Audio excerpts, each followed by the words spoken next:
Hey guys, what's up, everybody? Thanks for joining another special edition here tonight at the Michael Allen Podcast, or 5 o'clock somewhere, whatever you want to call it.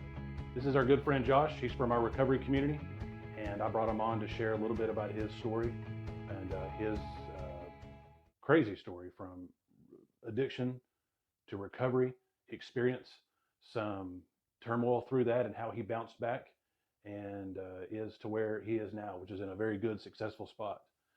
So take it away, man.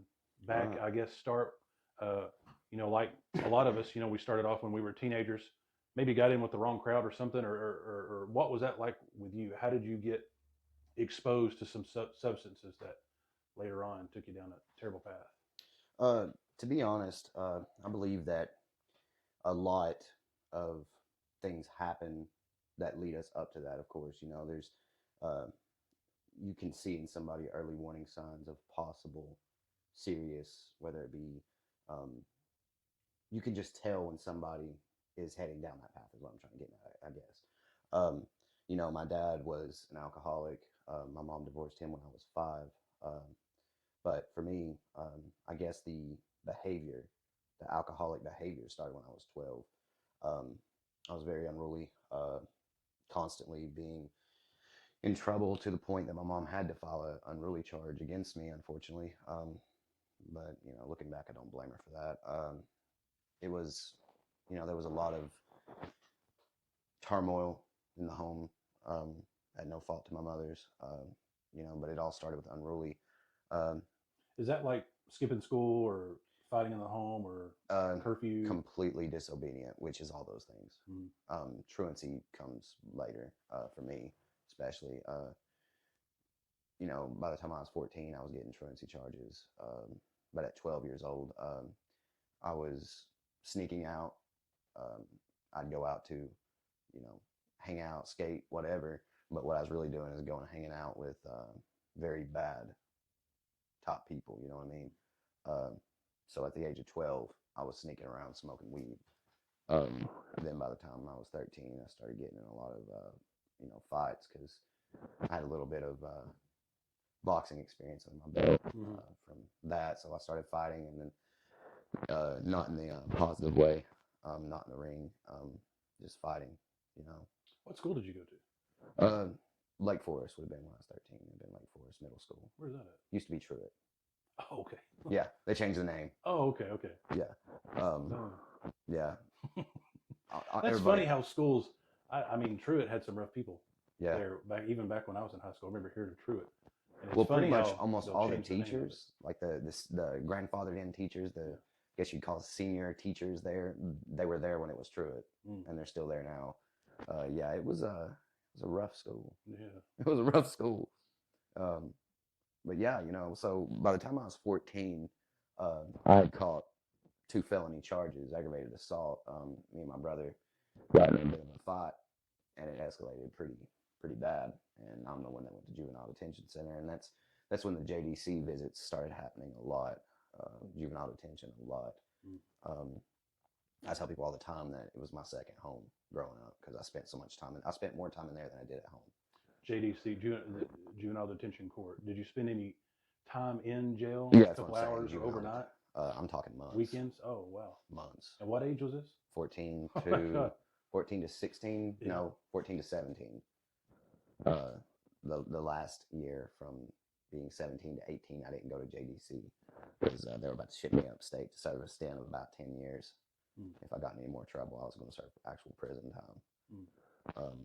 So, they shipped me off uh, to Cumberland Hall from the juvenile detention center on them aggravated assault charges.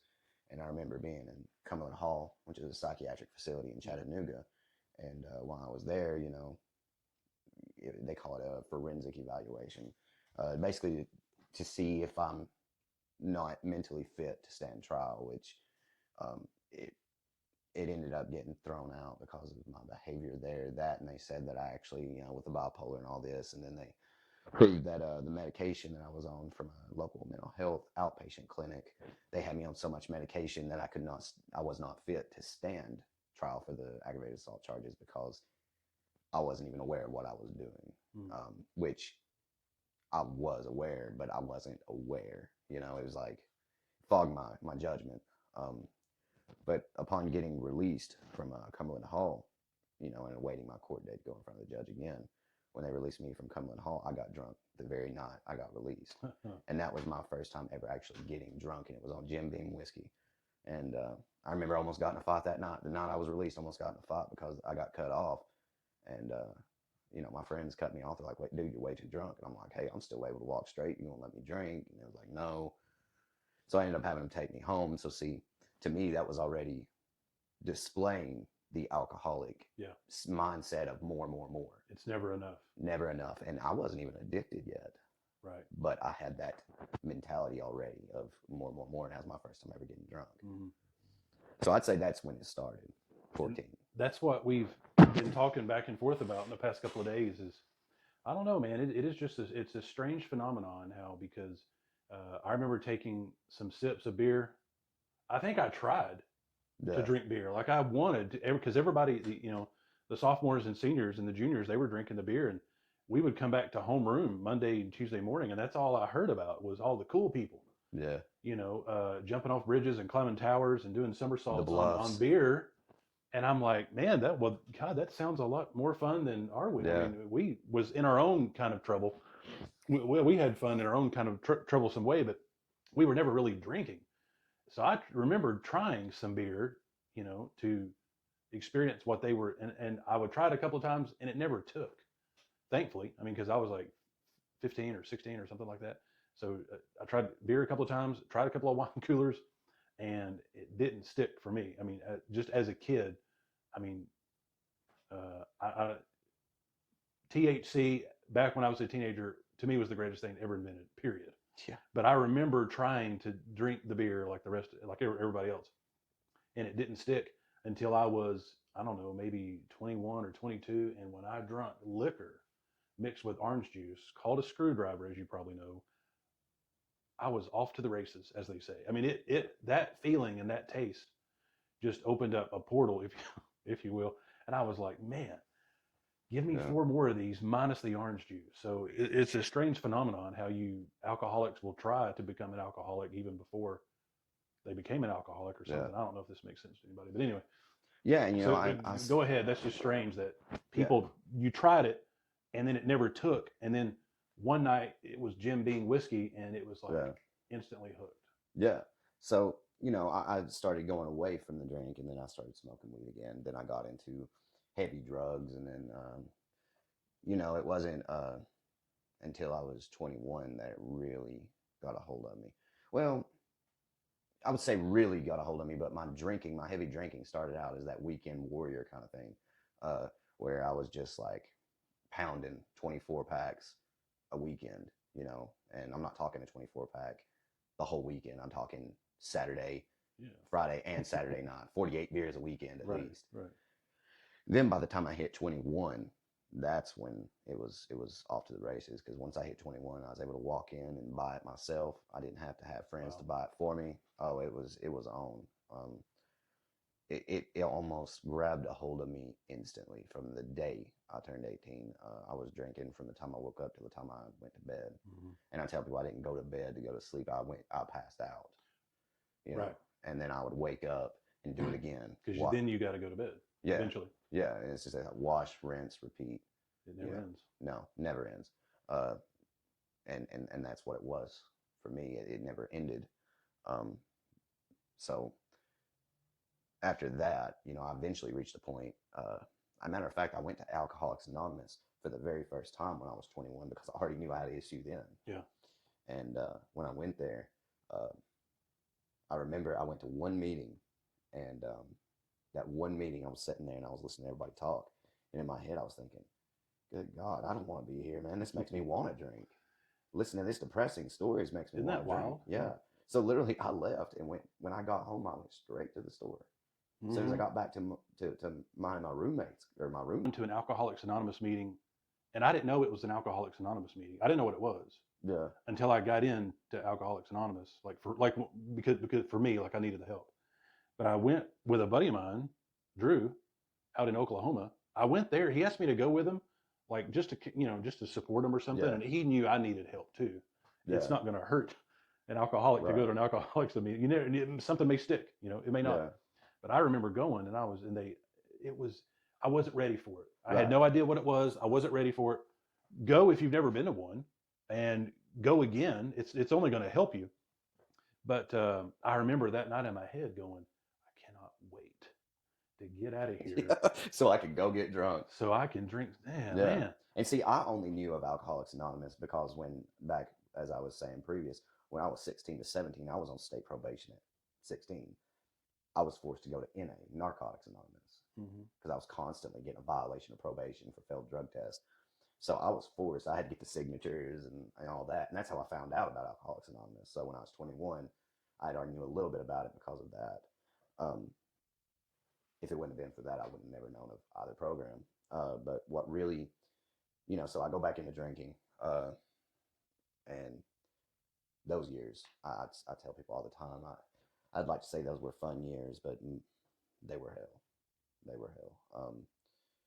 I mean, there was some fun times in it. I'd be lying to say I didn't have fun sometimes when I was drinking, but overall, it was not fun. Once I became an actual raging alcoholic, it wasn't fun, you know. So off, just solid drinking, and then I found myself in 2017. I remember it was Valentine's Day of 2017, and I was on the street because I'd already got to the point that my mom didn't want me living with her because she didn't like the drinking. Like, she had literally divorced uh, my dad because he drank, and that's how much she hated it. So, with that being said, I lost my train of thought. Sorry. Sorry, man. So 2017. yeah. So 27 Valentine's Day. Valentine's Day. Yeah. So I woke up, and I remember thinking, it's like 20 degrees outside. And I know that night I was going to be back on the street. It was a one night thing. My mom let me stay in her guest room for one night. Her and my stepdad did. And I remember getting up and looking in the mirror and being like, dude, you literally don't have a place to live because of this. Like, this is ruining. It has ruined your life, and it's continuing to ruin it. So I remember just getting up, and in the guest room, my mom had one of those long dressers with a mirror connected to it. And I remember looking at that mirror, and I hated what I seen. Purely hated myself. I hated what I seen. And see, there's some, a lot of people don't pay much attention, but there is a lot of spiritual power to a mirror. And there's a lot of personal power that can come out of a mirror. And I'm sure you've heard this many times, not just from me, but you hear it in Alcoholics Anonymous, and a lot of people that say they hated mirrors. It's because it's a direct reflection of what we don't want to see. Yeah, if you look into it for more than a couple of seconds, you're really looking. You're you looking at you, and you can you can BS other people, but I mean, probably never yourself. You're looking right into your own soul. Yeah, it can be freaky if you do it for longer than 30 seconds. Yeah, and so I never really liked looking in mirrors when I drank, and so I remember that day looking in the mirror. I said, I'm done. I went to Alcoholics Anonymous Valentine's Day of 2017, and I ended up staying sober that time, for a year and 3 months, and that's the longest amount of sobriety that I had at that time, that I'd ever had at that time, and I ended up getting a year and 3 months. Got back into boxing, which I was into that off and on since I was 12 years old. And that's how we kind of met, because he was going to the meetings that I was going to, and he was friends with a friend of mine, and he had long black hair down to his back, and used to listen to some death metal that I'm like, well, anybody that listens to death metal and has 5 foot long black hair in boxes, that's going to be a friend of mine. Yeah. So that's how we started kind of to run around the same circle and just encourage each other with our sobriety and things like that. Yeah. So yeah, that was the longest amount of sobriety I'd had since at that time. It's the longest stint I had being sober. And, of course, I did something that my sponsor at the time definitely did not recommend I do. And the whole program recommends you not do it. I didn't see it then, the no dating for a year. And I found out the hard way of why that is in place. I got involved with a girl at the time that toxic. The whole situation was toxic. It was toxic is the only way to describe it. Very a lot of mind games, a lot of things like that, and you know, I had a problem with codependency then. So, you know, the first thing that happened with me, you know, was I started putting my dependency on her, and then found out that I had just put all my eggs into this basket. That, you know, the basket wasn't going to hold the eggs, and that failed. Uh, you know, dramatically failed.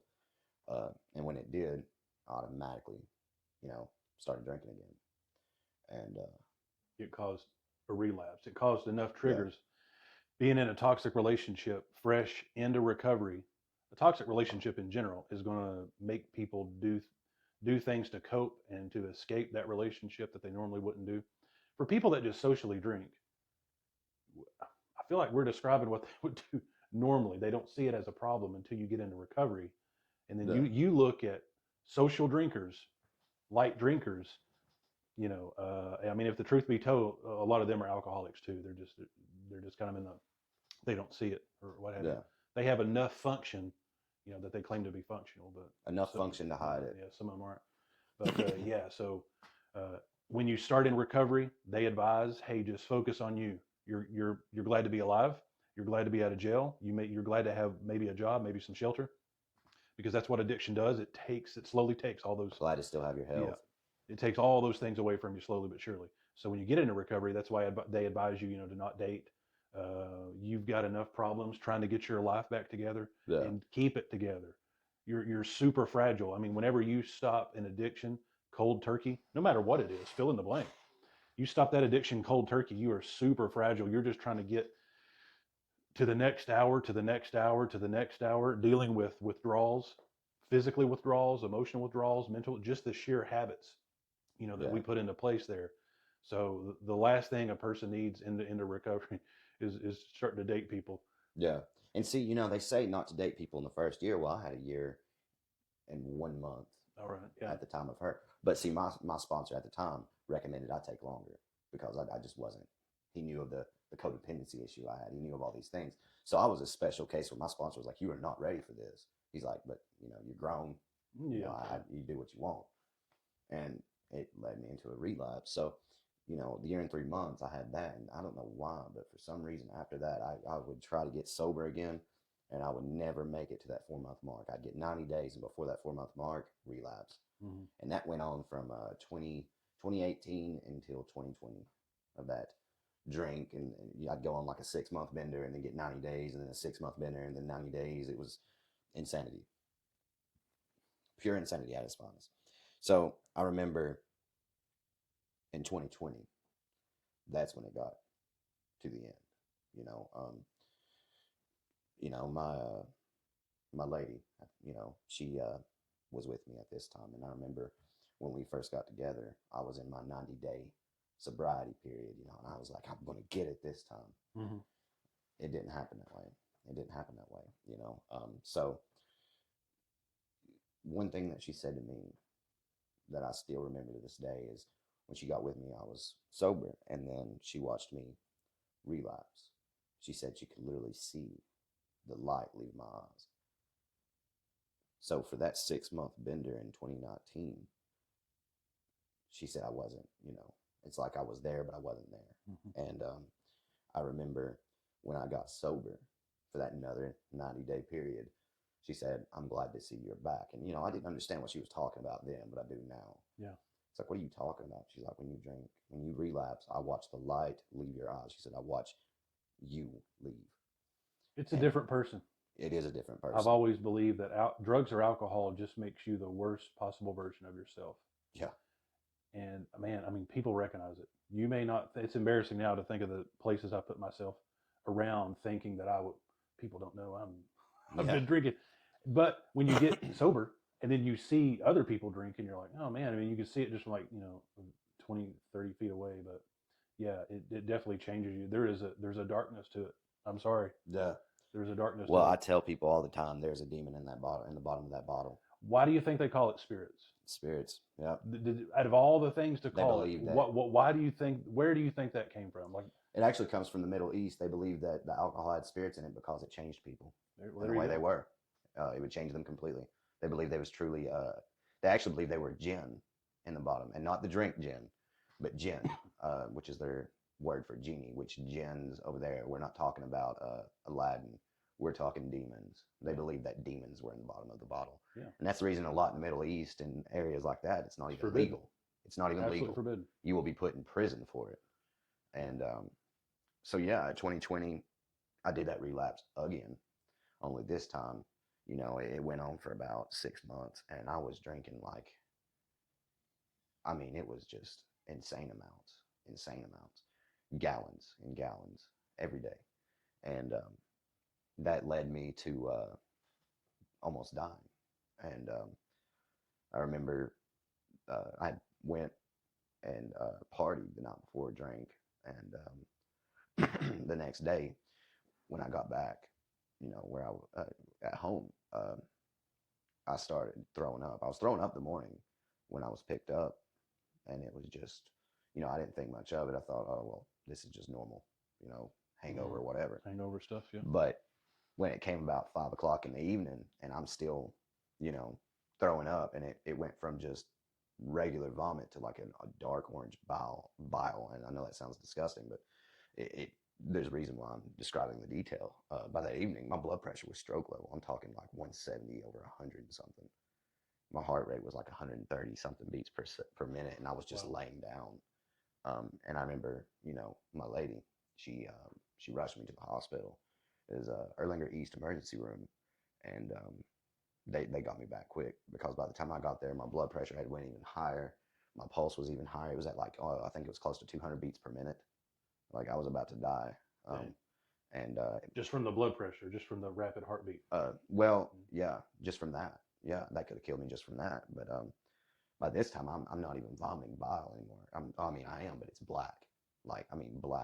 Like it was bad. And I was filling up, in bags in seconds. God. Like 60 seconds, I could have one full. And I remember they had to, give me a lot of pain medication in one dose, a lot of nausea medication, one dose, just to get me to where I wasn't violently vomiting in agony, agonizing pain, to where I could tell them what was up. Official diagnosis, was pancreatitis, acute pancreatitis, and they admitted me into Erlanger East.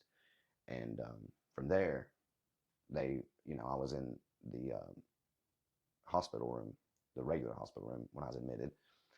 And I remember hitting the nurse call button because I woke up just coughing. I couldn't breathe. Then they come running in there. 8 nurses, I want to say. They may have been more. They may have been a little bit less, but I feel like there's at least 8, because they was all around the bed. And they did an EKG, and by what I was told later on, is it was off the charts. My oxygen was in like the 70s, and your oxygen is not supposed to drop below, like, I think it's 92. And it was like in the 70s. Jeez. I was literally starting to suffocate. And I remember, they were like, we got to get him to ICU. So they were literally like running me into ICU. And I remember when I got in there, at this point, I felt like it was like I was sinking into the hospital bed. It was a very odd experience. And I remember, they're hooking me up to all these pads and for the heart monitor. And, they had me on like 18, I think they said 18 liters of oxygen. I think that's what they said. Maybe the wrong measurement, but I remember the number 18.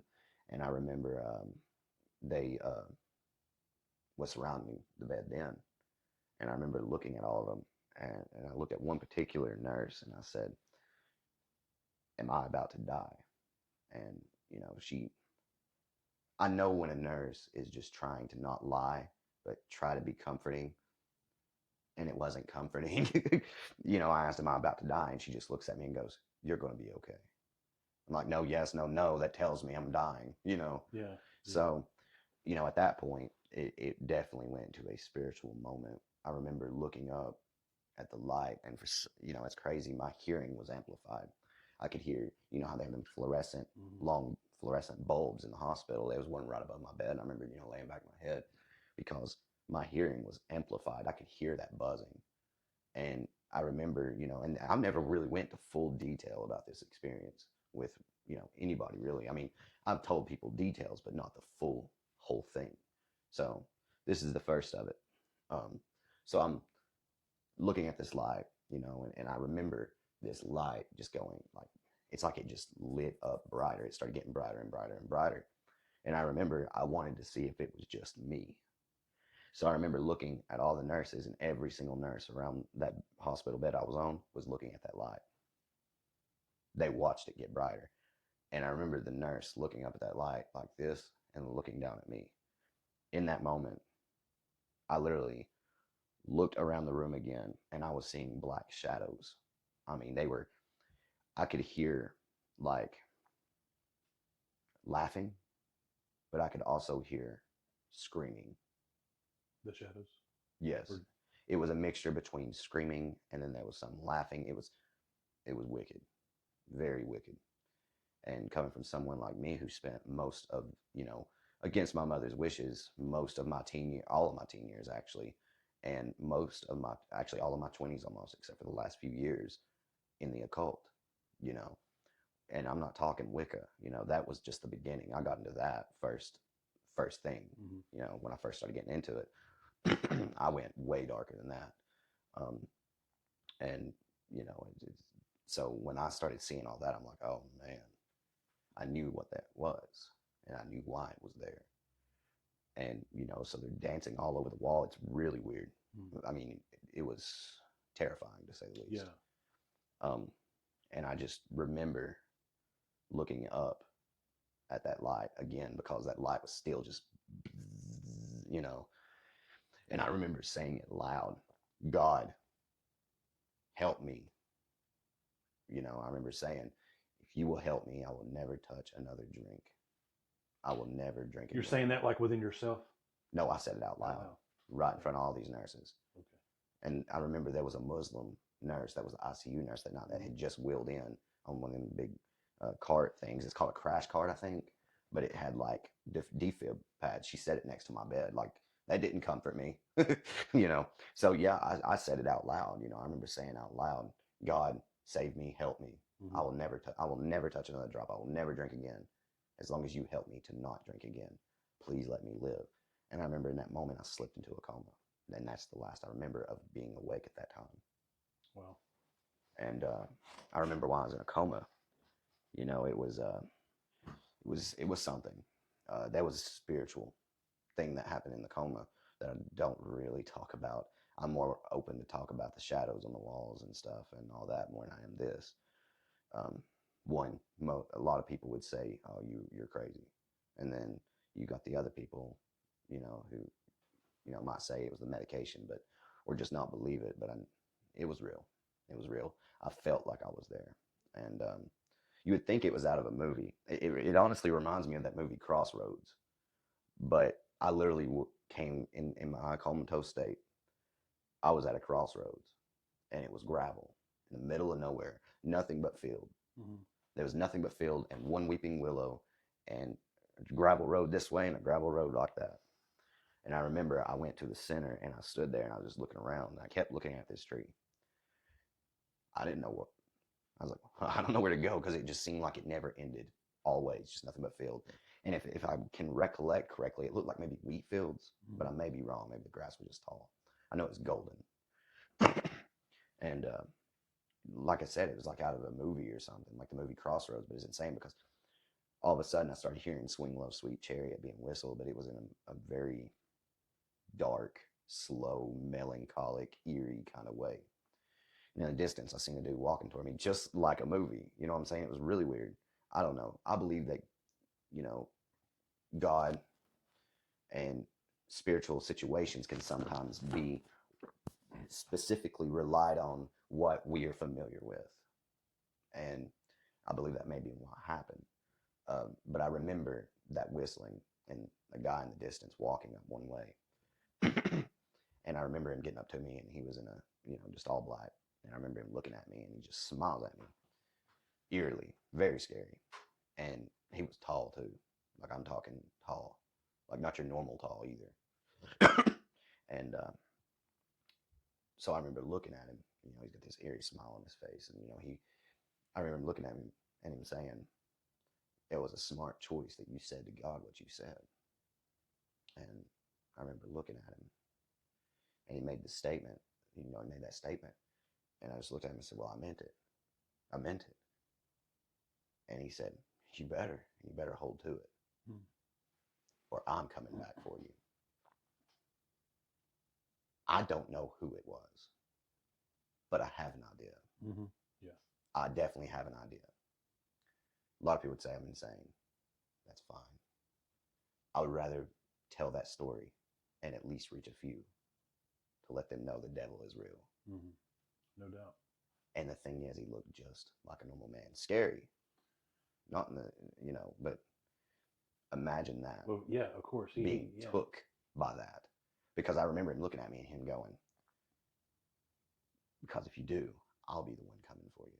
And then I remember him making the statement. He said, now, which way are you going to go? And I said, well, I don't know. And he started chuckling, laughing at me.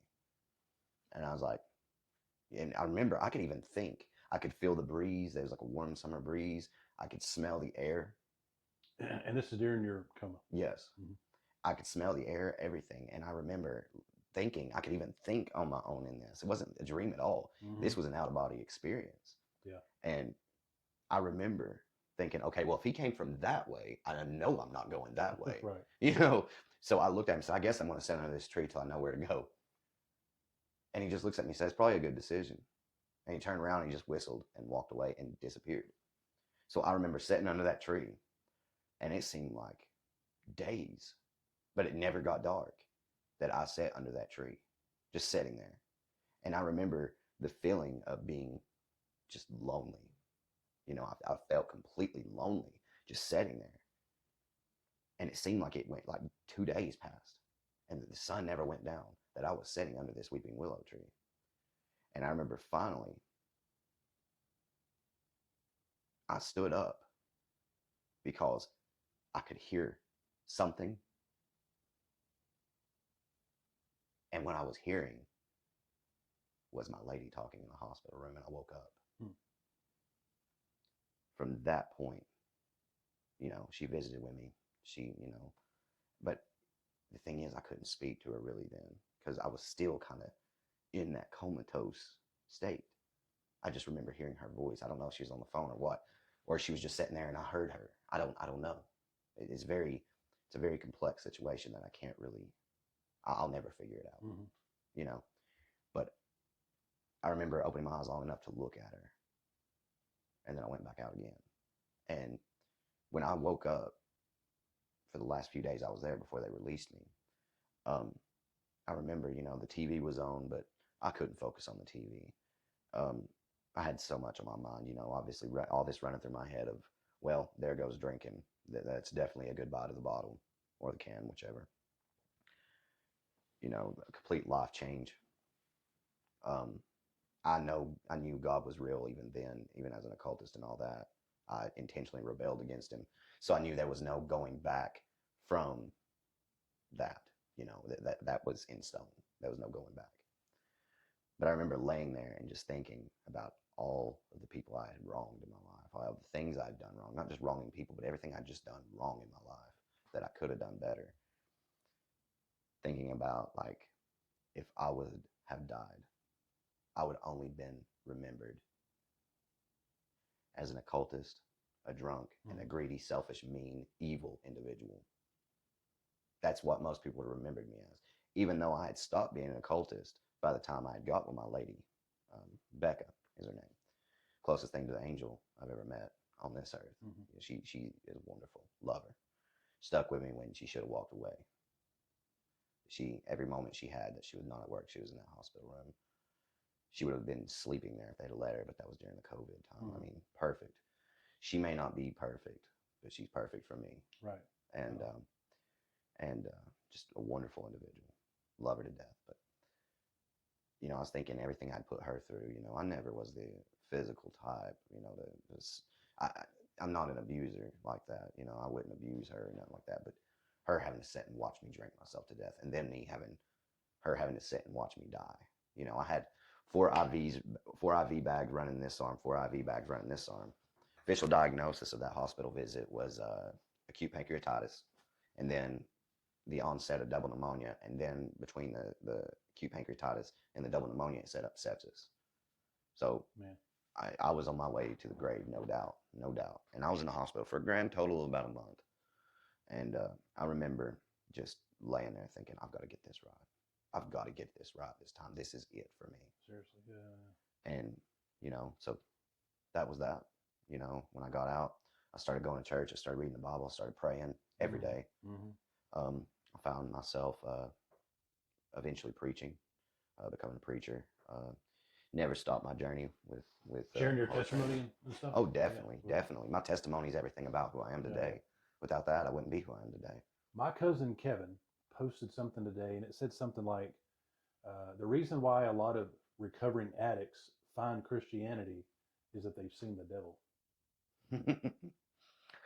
Well, I have no doubt that I did. Mm-hmm. And he would have had a triumph over getting me. And when you describe him whistling that Swing Low, Sweet Cherry. That's an old gospel hymn for those of you that don't know. It almost sounded to me like he was mockingly whistling it, Yeah. It was no angel. No, it definitely wasn't an angel. I know that much. That's wild.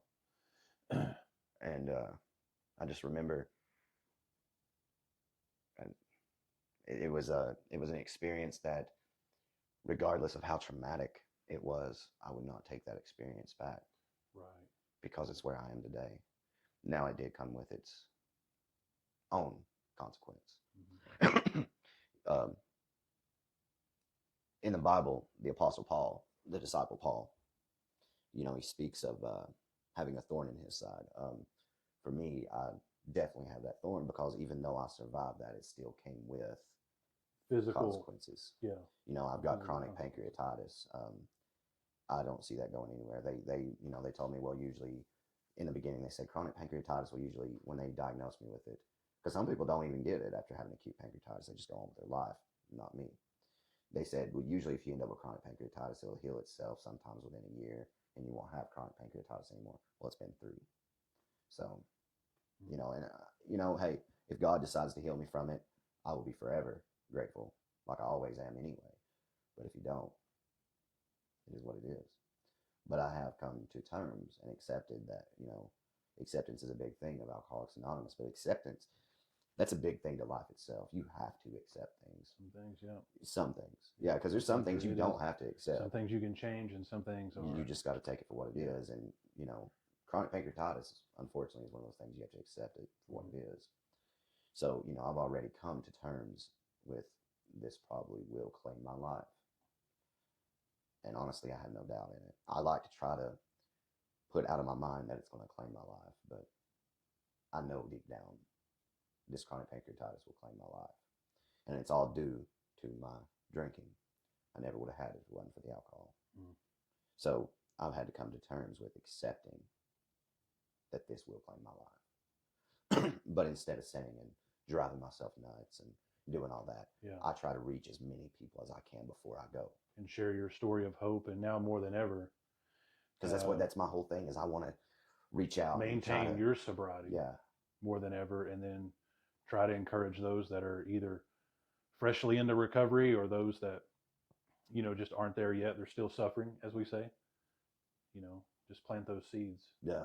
And that's me. I'm trying to plant as many good seeds, keep my hands on the plow before I go. Mm-hmm. That's the whole goal, because I already know where I'm going. Right. Yeah. I'm just trying to help people before I do go. See, that's one good thing, is I like to think now if I go, I'll be remembered for all this rather than who I was. Yeah. And if they do remember who I was, what they're going to be, maybe I have the hopes to believe maybe people will be like, he went from this to this before he left this earth, And that's my whole thing. And I do it out of love. It's not for me, people say all the time, well, I can't wait to get to heaven and get that crown of jewels and this and that. And I'm like, brother, I'll just be glad that I made it. I don't care if I'm under a bridge. You know what I mean? It's going to be a nice bridge. Yeah, it'll be a nice bridge because there's no pain there. There's no suffering. There's no suffering. So it doesn't matter even if you're under a bridge. You're still going to be, all in glory. And you're going to be in his glory, the Holy Trinity. It's the only way, in my opinion, you can go. Yeah, for sure. To me, it's fact more than opinion. Right. But see, I say this to people and they get really confused and they're like, well, that's a dark statement. It's not dark.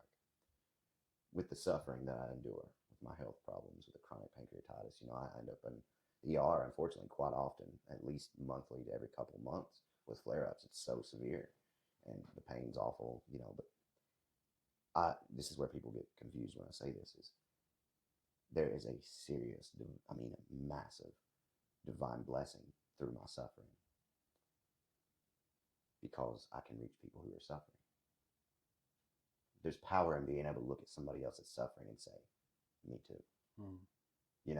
Because that's somebody they can relate with, and that's my whole thing is I've took all that selfishness and I've turned it into what Jesus always said to do, and that's give love to people. Yeah, there's going to be people that ain't going to love you back. That's life. But we're obligated to share. Yeah. And plant the seeds. And that's my whole thing is my goal is at the end of my life to be able to say, I've finished the work that you have given me to do. You know what I'm saying? Like, I just want to be able to say that I finished the race, that I finished the work he's given me to do, that I kept the faith. Mm-hmm. That's my whole goal. Yeah. And my goal is to help as many people as I can, to reach out to people, because, sobriety is what you make it. If you go in it thinking I'm going to be miserable, then you are. Mm-hmm. If you go in it thinking this is my only way to make my life happy, then it will be. Yeah. It's all here. And what we do with that is up to us. Me and him can try to reach out, but we can't get you sober. We can't get nobody sober. It has to be a choice they make. And, step one, we admitted we were powerless over alcohol. Their lives had become unmanageable. Mm-hmm. There's a reason why that's step one. I believe it was Sigmund Freud that said this. And I may butcher the quote, but I'm going to try anyway. I'll get the gist of it. Recognizing that there is a problem is half the success in solving it. Yeah. Without that, you can't forget about it. If you can't even admit that you're powerless and life's become unmanageable, no doubt. And I can say one more thing. My worst day sober right. is better than my best day drunk. Yeah, no doubt.